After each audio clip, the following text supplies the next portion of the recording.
Assalamualaikum warahmatullahi wabarakatuh. Kisah jenazah pembeli miras dan selalu mendatangi tempat pelacur setiap malamnya. Ketika ia mati, jenazahnya disolati oleh Sultan. Di dalam buku hariannya, Sultan Turki Murad IV, bahwa suatu malam dia merasakan kegalauan yang sangat. Ia ingin tahu apa penyebabnya, maka ia memanggil kepala pengawalnya dan memberitahu apa yang dirasakannya. Sultan pun mengajak kepala pengawal untuk keluar istana sejenak.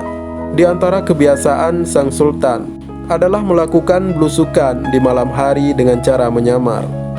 Mereka pun pergi hingga tibalah mereka di sebuah lorong yang sempit. Tiba-tiba mereka menemukan seorang laki-laki tergeletak di atas tanah. Sang sultan menggerak-gerakkan lelaki itu, ternyata ia telah meninggal. Namun orang-orang yang lalu lalang di sekitarnya sedikit pun tak peduli kepadanya. Kemudian sultan memanggil mereka. Orang tersebut tak menyadari kalau yang memanggil mereka adalah sultan. Mengapa orang ini meninggal? Tapi tidak ada satupun di antara kalian yang mau mengangkat jenazahnya, tanya sultan. Siapa dia? Di mana keluarganya? Tanya sultan lagi. Salah seorang di antara orang-orang itu menjawab, orang ini zindik, suka menegak minuman keras dan berzina. Tapi bukankah ia termasuk umat Muhammad SAW? Sergah sang sultan. Sejenak orang-orang itu terdiam. Sesaat kemudian mereka pun bergerak mengangkat jenazah untuk dibawa ke rumahnya. Melihat suaminya meninggal, sang istri pun menangis. Orang-orang yang membawa jenazahnya langsung pergi. Tinggallah sang sultan dan kepala pegawalnya. Dalam tangisan sang istri berucap pada jenazah suaminya, semoga Allah merahmatimu, wahai wali Allah. Aku bersaksi bahwa engkau termasuk orang yang saleh. Mendengar hal itu, sultan kaget lalu bertanya, bagaimana mungkin dia termasuk wali Allah? Sementara orang-orang membicarakan tentang keburukan dia, begini dan begitu. Sampai-sampai dia meninggal pun mereka tak memperdulikannya. Lalu sang istri menjawab, sudah kuduga pasti akan begini. Setiap malam suamiku keluar rumah pergi ke toko-toko minuman keras. Dia membeli minuman keras dari para penjual sejauh yang ia mampu. Kemudian minuman itu dibawa ke rumah lalu ditumpahkannya ke dalam toilet.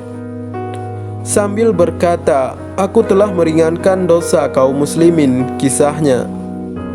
Ia kemudian melanjutkan, dia juga selalu pergi menemui pelacur, memberi mereka uang dan berkata, malam ini kalian sudah dalam bayaranku, jadi tutup pintu rumahmu sampai pagi. Kemudian dia pulang ke rumah dan berkata kepadaku, Alhamdulillah, malam ini aku telah meringankan dosa para pelacur dan pemuda-pemuda Islam. Orang-orang pun hanya menyaksikan bahwa ia selalu membeli khamar dan menemui pelacur, lalu mereka menuduhnya dengan berbagai tuduhan dan menjadikannya buah bibir. Suatu kali aku pernah berkata kepada suamiku, kalau kamu begini terus dan tidak peduli dengan omongan orang, bisa-bisa nanti kalau kamu mati, tidak akan ada kaum muslimin yang akan memandikan jenazahmu, mensolatimu dan menguburkan jenazahmu. Ia hanya tertawa dan berkata, jangan takut, bila aku mati, aku akan disolati oleh sultannya kaum muslimin, para ulama dan wali, tutup sang istri.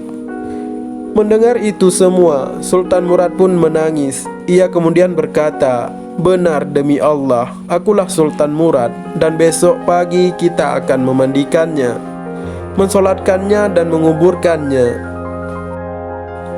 Demikianlah akhirnya prosesi penyelenggaran jenazah laki-laki itu dihadiri oleh sultan, para ulama, para wali Allah dan seluruh masyarakat.